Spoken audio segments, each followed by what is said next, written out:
I watched my son Derek through the hidden camera feed on my iPad, my hands trembling as he unscrewed the cap of my morphine bottle. He pulled a similar bottle from his pocket and carefully poured my real medication into a plastic baggie, then refilled my prescription bottle with what I now knew were sugar pills he'd bought online. 20 more days, tops, he muttered to himself, checking his watch. Then the house is mine. That was 3 weeks ago, and I'm still alive. Alive, angry, and armed with enough evidence to send my own flesh and blood to prison. Let me back up. I'm Thomas Brennan, 67 years old, retired from 35 years as a school principal in Calgary.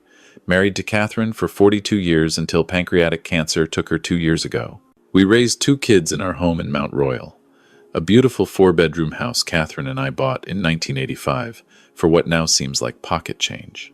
Today, it's worth nearly $2 million, sitting on a prime lot 3 blocks from the park. When Dr. Patel told me about my own cancer diagnosis last April, I wasn't surprised. Stage 3 colon cancer, aggressive but treatable. I'd watched Catherine fight pancreatic cancer for 18 months, so I knew what I was facing. The surgery went well, and the oncologist gave me a guarded prognosis with chemotherapy and pain management. 2 to 5 years, maybe more if I was lucky. You'll need help, Thomas, Dr. Patel said after my second round of chemo. The fatigue will get worse, and managing your medications is crucial. Do you have family nearby? I did. Jennifer, my daughter, is a nurse at Foothills Medical Center. She'd been coming by twice a week, helping with groceries, driving me to appointments, organizing my pill boxes.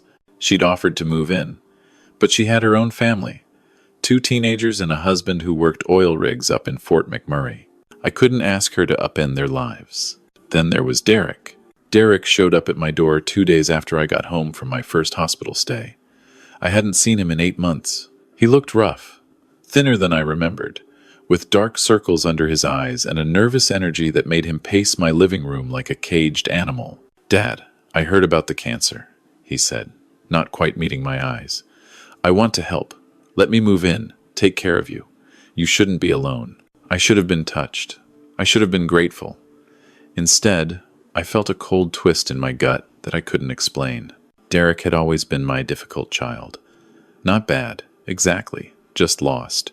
He'd dropped out of university twice, drifted through a series of jobs, married Sarah when he was 28.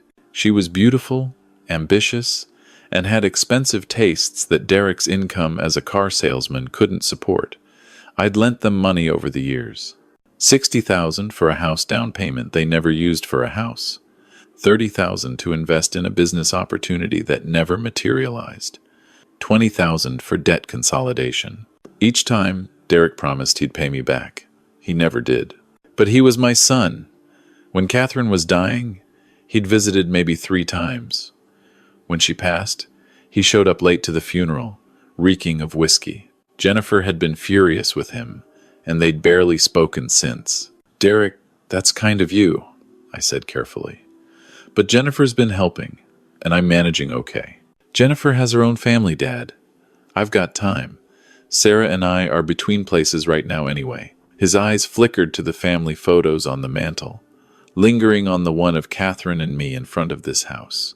Besides, this place is too big for one person. You shouldn't be climbing those stairs with your condition.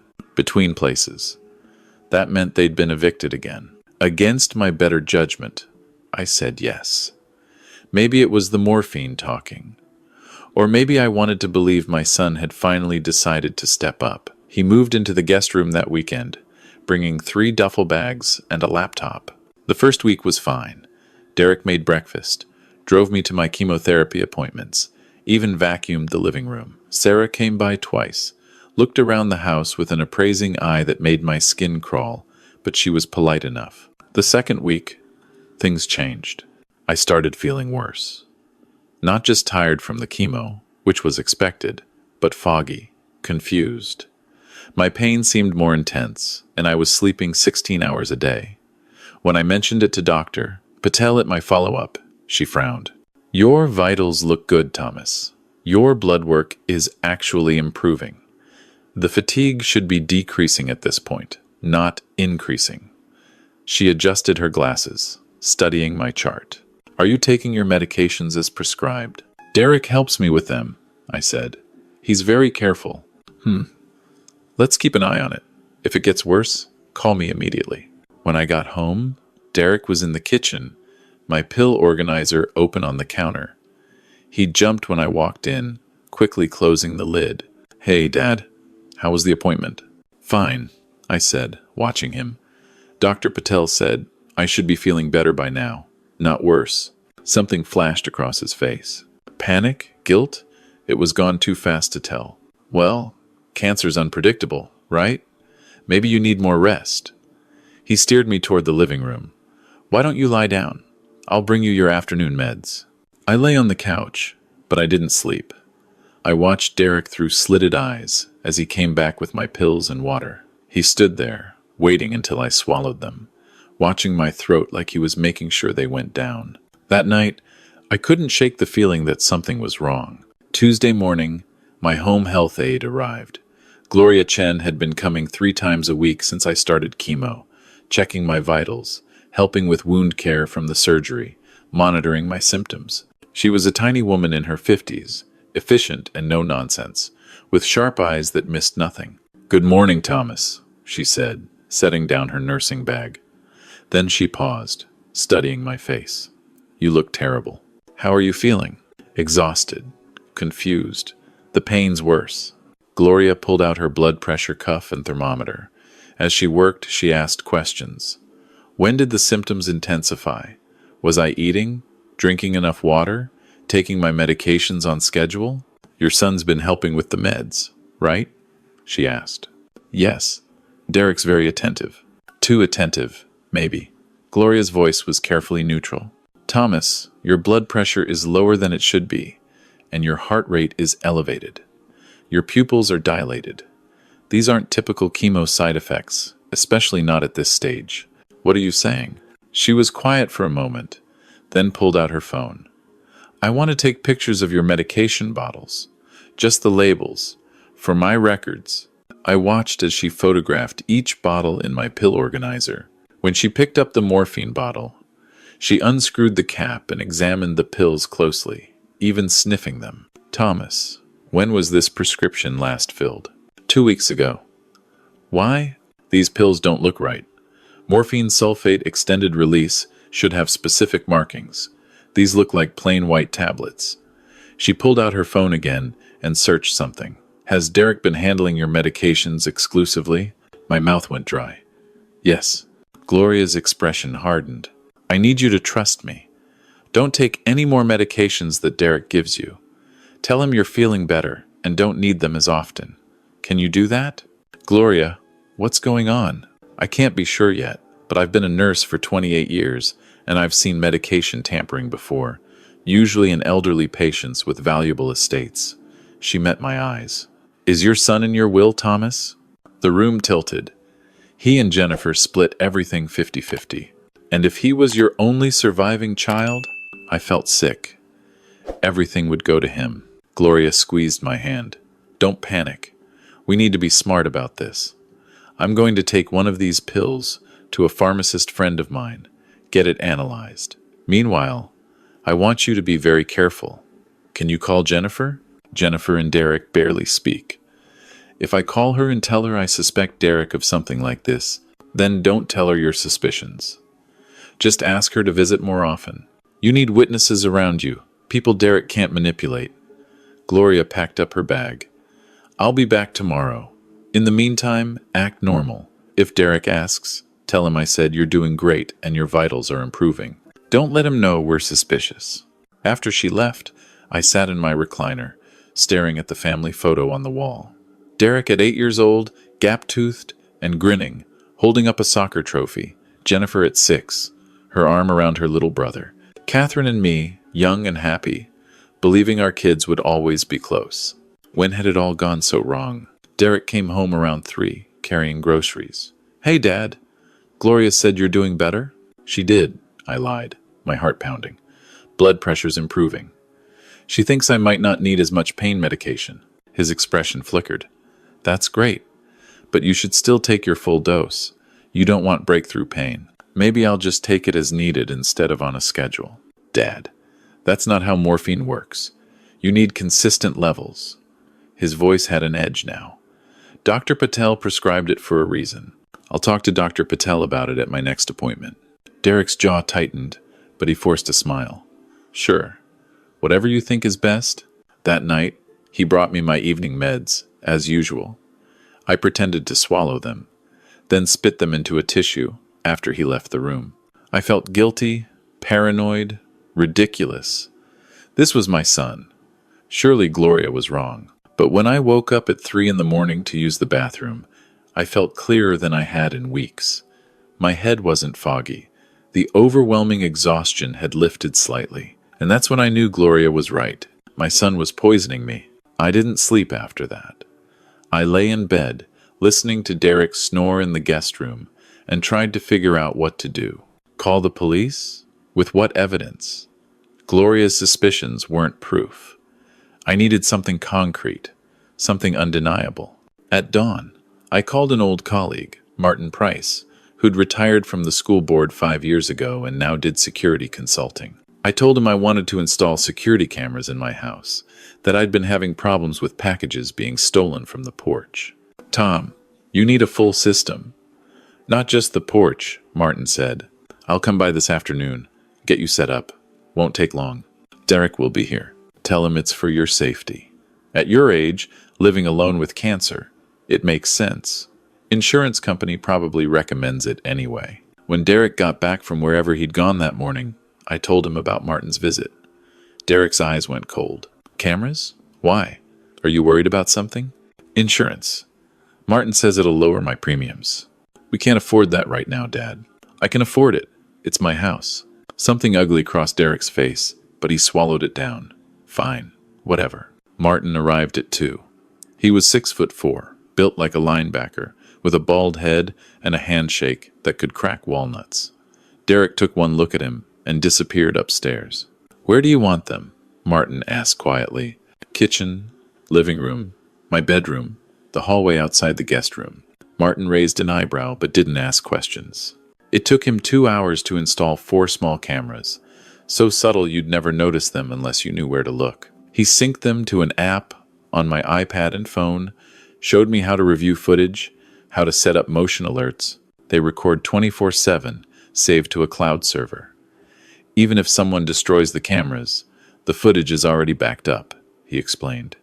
Tom, is everything okay? Just being cautious. Cautious about what?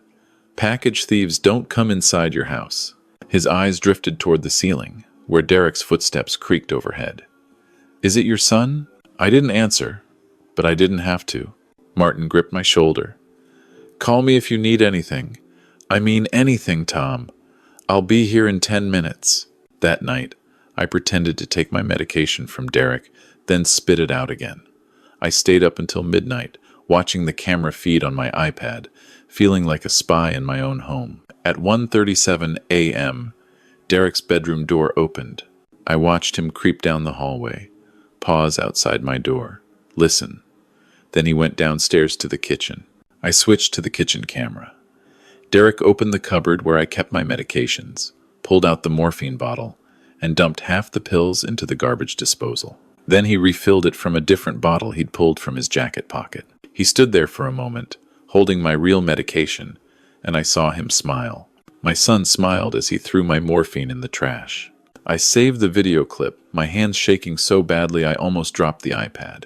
Gloria came by the next morning. I showed her the footage. Jesus Christ, she whispered.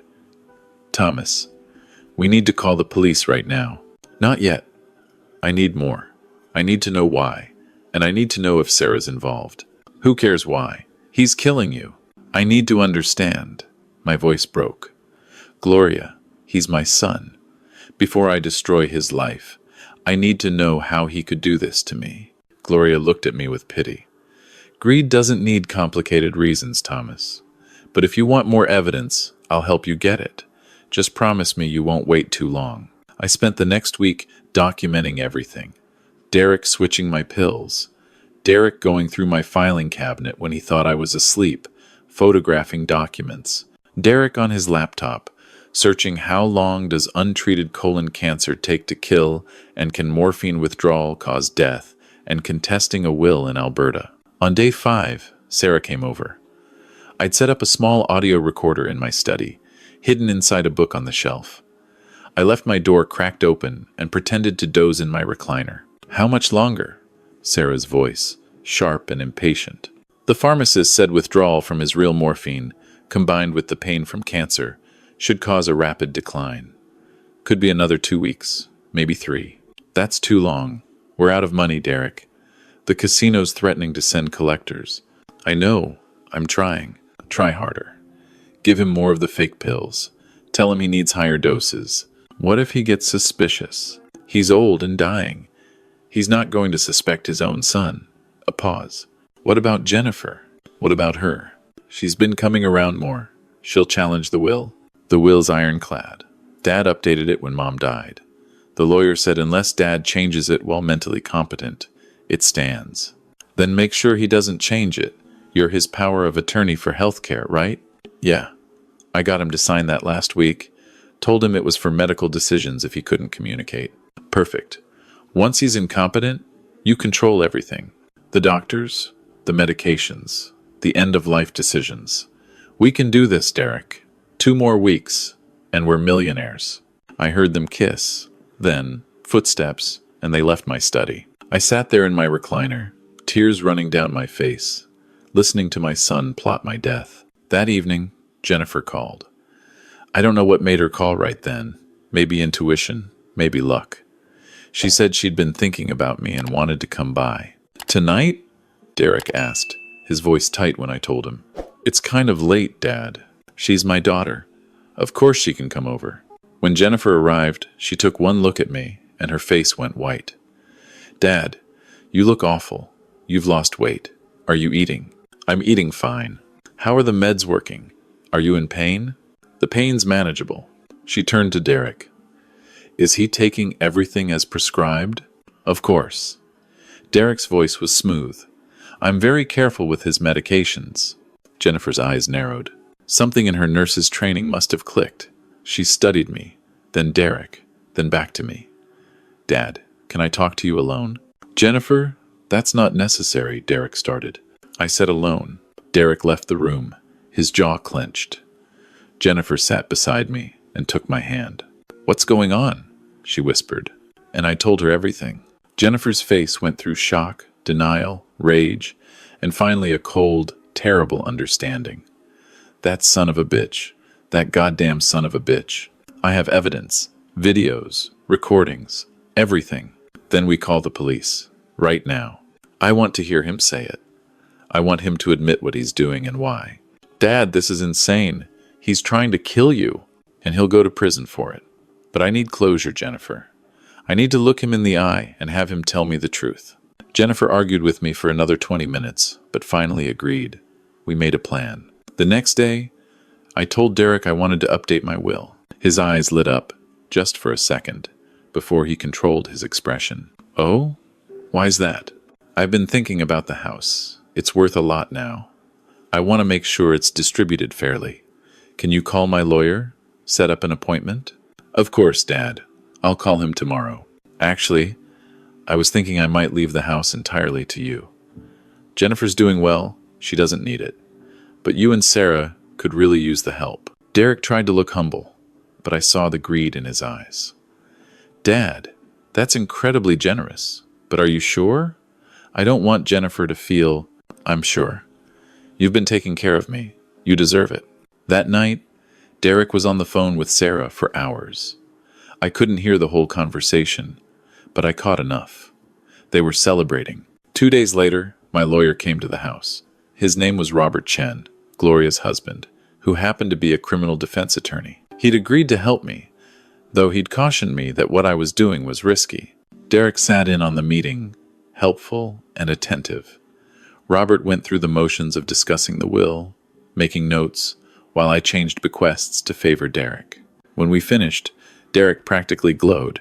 "This is really thoughtful of you, Dad. You've earned it, son, taking care of me like this." Derek nodded, and I saw it then. The complete absence of guilt. He felt entitled to this house, to my death. I was just an obstacle between him and money. After Robert left, I told Derek I was exhausted and was going to lie down. I went to my bedroom, but I didn't sleep. I watched the camera feed as Derek called Sarah. It's done. He changed the will. Everything comes to me. When? Sarah's voice crackled through his phone speaker. Robert said it'll be finalized next week. And then we increase his doses. Tell him the pain's getting worse. He needs more medication. Between the fake morphine and the lack of real pain control, he'll be dead within a week after the will's signed. What about Gloria? She's been watching him pretty closely. I'll tell her Dad doesn't want visitors anymore, that he wants to die with dignity, just family. Perfect. Oh God, Derek, we're actually going to do this. $2 million. $2 million in freedom. No more debt, no more struggling. We can finally have the life we deserve. I saved that recording, added it to my evidence folder. The next morning, Gloria came by for my usual checkup. Derek tried to turn her away at the door. My dad's really tired today. Maybe you could come back later? I need to check his vitals. It'll just take 10 minutes. Gloria pushed past him, professional and firm, and came to my room. She checked everything, then whispered, "Please tell me you're calling the police now. Today, after I talk to him." Thomas. Today, Gloria. I promise.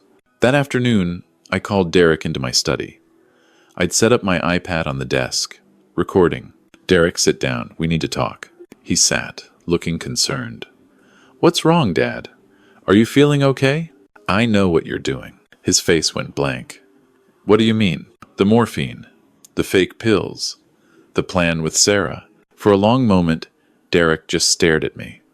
Then something shifted in his expression, a mask falling away. What was underneath was cold and calculated. How long have you known? Does it matter? I suppose not. He leaned back, almost relaxed. So what now? You're going to cut me out of the will? I'm going to ask you one question, and I want the truth. Why? Derek laughed, a bitter sound. Why? Dad, you really don't know? Tell me. Because you've always loved Jennifer more. Because you've spent my entire life disappointed in me. Because when Mom was dying, you could barely look at me, like I was just another failure in a long line of failures. His voice rose. Because this house, this money, it's supposed to be my inheritance, but you'd probably give it all to perfect Jennifer and her perfect family. So you decided to kill me? I decided to take what's mine, what I've been waiting for. You've been dying anyway, Dad. I'm just speeding things up. That's still murder. It's pragmatism. Derek stood up. And you can't prove anything. You're a sick old man. If you tell anyone, I'll say you're delusional from the morphine. Who are they going to believe? I picked up my iPad and turned it around, showing him the screen, the video of him switching my pills, the audio recordings, everything. I can prove all of it. And I already have. Gloria has copies. Jennifer has copies. My lawyer has copies. Derek's face drained of color. You wouldn't. You tried to kill me. Your own father. I'm your son. You stopped being my son the night you threw my morphine in the garbage and smiled. I called Jennifer. She'd been waiting outside with 2 Calgary police officers. Derek tried to run. He made it halfway to the back door before the officers caught him. They handcuffed him, read him his rights, while he screamed at me that I was ruining his life, that I'd never loved him, that I was a bastard who deserved to die. Sarah was arrested an hour later at their motel room. They found forged documents, research on lethal drug interactions, and a burner phone with texts between her and Derek discussing the plan. The trial took 8 months. I had to testify, had to sit in that courtroom and watch the video of my son poisoning me, play the recordings of him plotting my death. Derek's lawyer tried to argue diminished capacity, desperation, gambling addiction as a disease. None of it mattered. The jury came back in 4 hours. Guilty on all counts. Attempted murder, fraud, conspiracy, elder abuse. Derek got 12 years. Sarah got 8. When the judge read the sentence, Derek finally looked at me. Not with anger anymore, but with something like understanding. Like he finally realized what he'd done, what he'd destroyed. It didn't make me feel better. Jennifer held my hand through the whole trial. She took a leave from work, moved into the guest room Derek had occupied. She threw out every pill bottle he'd touched, drove me to appointments, made sure I took my real medications. The cancer treatment worked. I'm in remission now, 2 years later. Dr. Patel says I'm a medical miracle, but I know the truth. I survived because Gloria Chen noticed something was wrong. I survived because I was paranoid enough to install cameras. I survived because my daughter loved me enough to fight for me. I sold the house. Couldn't stay there anymore. Not with the ghost of those cameras, those recordings, that evidence. Jennifer helped me find a condo in Kensington. A bright 2-bedroom with a balcony overlooking the Bow River. It's smaller, simpler, easier. I see Jennifer 3 times a week. Her kids call me every Sunday. Her husband, Tom, takes me fishing in the summer. I've built a new life, a smaller one, but it's filled with people who actually love me. Sometimes I think about Derek. Wonder if he thinks about what he did, if he regrets it. I wrote him one letter after the sentencing, told him I forgave him, even though I'm not sure I do. Told him I hoped he'd find peace. He never wrote back. Sarah filed for divorce from prison. Derek signed the papers without contest. The irony is, Derek would have inherited everything anyway. The house, the investments, the life insurance. He just had to wait. If he'd been patient, if he'd actually cared for me instead of pretending, we might have reconciled. He might have had his inheritance and his father. But greed doesn't understand patience. Greed sees an obstacle and wants it removed immediately. Greed dresses itself up as love, as concern, as duty, and poisons your morphine while you sleep. I'm 70 now. The cancer's still in remission. I might have 5 more years, maybe 10, if I'm lucky. However long it is, I'll spend it with the daughter who chose to love me, not the son who chose to kill me. That's the thing about family.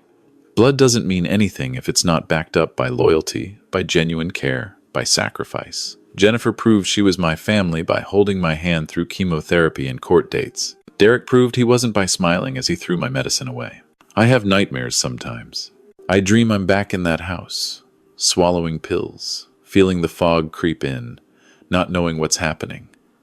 I dream Derek standing over my bed, waiting for me to die. Then I wake up in my sunny condo, hear the river outside my window, and remember, I'm safe. I won. Not because I'm clever or brave, but because I was lucky enough to have people who cared enough to save me from my own son. Gloria still comes by once a month, brings soup and gossip from the hospital. Martin Price calls every few weeks to check in. Robert Chen sends Christmas cards. These are my real family now, not bound by blood, but by the simple, radical act of giving a damn whether I live or die. I testified at Derek's parole hearing last month. He'd served 4 years, was up for early release. The parole board asked if I had anything to say. I looked at Derek, saw how prison had aged him, hollowed him out. Part of me, the father part, wanted to say I forgave him, wanted to give him a second chance. But I thought about that smile when he dumped my morphine. I thought about Sarah saying make sure he doesn't change the will. I thought about the cold calculation in their voices as they planned my death. My son tried to murder me for a house, I told the parole board. He showed no remorse until he was caught. He's only sorry he failed. Keep him locked up. Derek's parole was denied. Jennifer asked me later if I felt guilty. No, I said. I feel sad, but not guilty. He's still your son. He was my son. Now he's just a person who tried to kill me, and people who try to kill me don't get a second chance. She hugged me, and I knew I'd made the right choice. That's my story. My son poisoned me, planned my death, smiled while doing it. I caught him, recorded everything, sent him to prison. Some people might say I should forgive him. That family is forever. That blood is thicker than water. But the full saying is the blood of the covenant is thicker than the water of the womb. The bonds we choose are stronger than the ones we're born into. I chose to save myself. I chose to trust the people who earned it. I chose to live. And I'd make that choice again, every single time. If you're reading this, if you're in a similar situation, if someone you love is making you feel foggy, exhausted, suspicious, trust your instincts. Document everything. Tell someone you trust. Get cameras. Get proof. Your life is worth more than their inheritance. You deserve to live, even if it means destroying the people who are supposed to love you. Because sometimes, the most dangerous person in your life is the one who shares your last name.